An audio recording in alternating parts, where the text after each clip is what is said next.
देखो, सबसे पहली बात हमारी कमजोरी क्या है? हम परेशान हो जाते हैं। संसार में देखो तो परेशान, परमार्थ की तरफ देखो तो हम परेशान हो। ये हमारा आदत स्वभाव बन गया परेशान होना। थोड़ा सा धैर्यवान बनो, गंभीर बनो।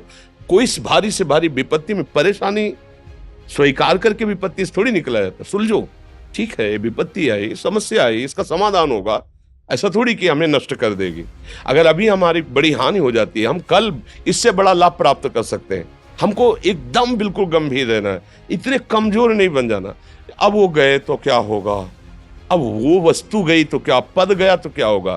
प्रयास किया था, ये पद मिला था, इससे बड़ा पद प्राप्त करूंगा, मैं इससे बड़ा महान बनूंगा। ठीक है, एक बार गिर गया, गलती हो गई, दंड भोगूंगा, फिर इससे ज्यादा संयम में रहूंगा। बिल्कुल मतलब एकदम फ्रेश दिमाग रखना चाहिए।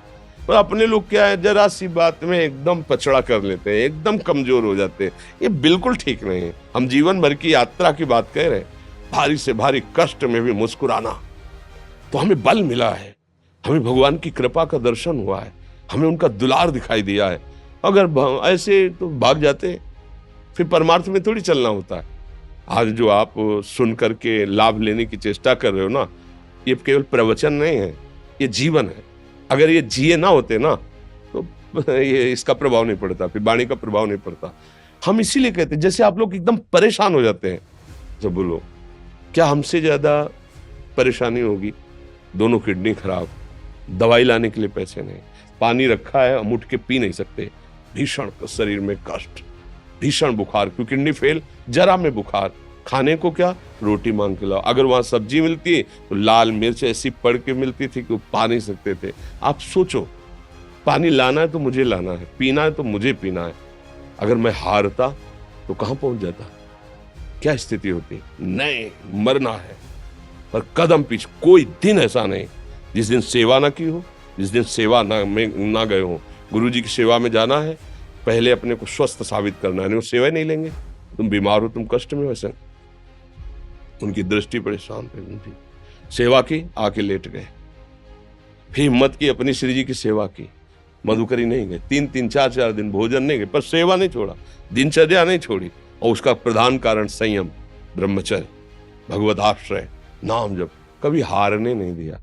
अभी भी थोड़ी देर बाद डायलिसिस शुरू होगा, हारने, आपको हारे हुए नजर आ रहे हैं। शरीर में पीड़ा है, किडनी फेल है, ऐसा तो हम स्वस्थ बैठे हैं, पीड़ा है, बार बार प्यास लगती है, थोड़ा थोड़ा पानी मिलता है, लेकिन हम आनंदित हैं, हम प्रसन्न हैं।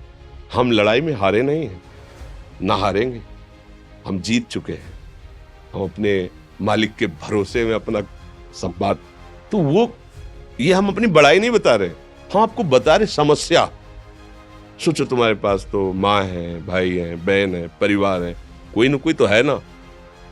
मेरा किसी ने कभी जीवन में ध्यान भी नहीं दिया। क्यों? बचपन से बाबा जी बन गए, किसी से प्यार नहीं, किसी से संबंध नहीं, कोई जानकारी नहीं, हम कहाँ हैं, वो कहाँ है, किसी से कोई मतलब नहीं। अच्छा, जवान साधु कौन श्रद्धा करे?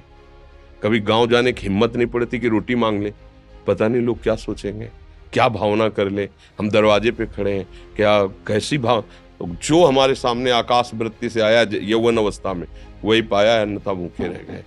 जब हम हर समय अपने को विवेक के द्वारा सावधान रखे, तो हम कभी निराश नहीं हुए, कभी उदास नहीं हुए, कभी ऐसा नहीं लगा कि यार हम दुखी, कभी नहीं लगा।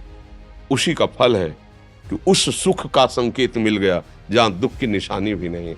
वही उसी के बच्चे हो, हम सब उसी धातु से बने हुए हैं।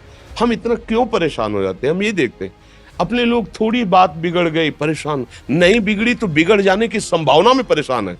आज सुख है, लेकिन कल सुख छिन जाएगा तो हम आज के सुख में सुखी ना होकर कल के दुख की आने की संभावना में हम भयभीत हो। मतलब क्या हमारी सोच रह गई? हमको इतना बलवान बनना है कि सुख और दुख दोनों हमको छू न सके।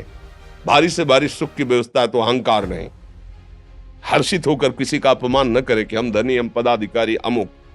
भारी से भारी दुख आया तो हमें किसी के सहयोग की जरूरत नहीं, हम फिर अपने कदम बढ़ाएंगे, हम फिर जुड़ी हुई अपनी भावनाओं को सजाएंगे। मस्त जीवन, एकदम तुम अविनाशी के बच्चे हो। शेर का बच्चा भेड़ों के बीच में फंसकर म्यों म्यों बोल रहा है, बस अगर दहाड़ना सीख जाए तो कोई भी उसे परास्त नहीं कर सकता। ऐसे भगवद अंश, तू प्रपंच में फंसकर अपने को इतना दीन क्यों देख रहा है? तू ऐसा है कि भगवान के दिव्यास्त्र में भी ताकत नहीं तेरे को मार सके। तू अविनाशी का अविनाशी बच्चा है। विनाशी भोगों को, विनाशी शरीर को मैं मान के इतना भयभीत, इतना दुख ठीक नहीं। ये सबके लिए, केवल एक के लिए नहीं। आप समझो, आप लोग सोचते हैं हम गृहस्थ होकर भला ऐसी स्थिति कैसे। जनक जी सुखदेव जी के गुरु हैं और राजा हैं, महल है, रानियां हैं, नौकर है, चाकर। क्या सुखदेव जी जिनके शरीर में लंगोटी भी नहीं है, दिगंबर, परमहंस के गुरु हैं जनक जी जो राजा हैं। समझो, आप ऐसा ना सोचे कि हम नौकरी कर रहे हैं, हम संसार में, हम गृहस्थ हैं, हम आध्यात्मिक की ऊंचाई पर नहीं चढ़ सकते। नहीं, आप एक सरकारी नौकरी या आप किसानी या व्यापार करते हुए आप एक अध्यात्म की ऊंचाई में चढ़ सकते हैं। और अध्यात्म ही है जो तुम्हें इस माया के दुख सुख से ऊपर उठा सकता है। दूसरा, चाहे जितनी संपत्ति आ जाए, आप सुखी नहीं हो सकते। सब देख लो, आंख खोल के देख लो।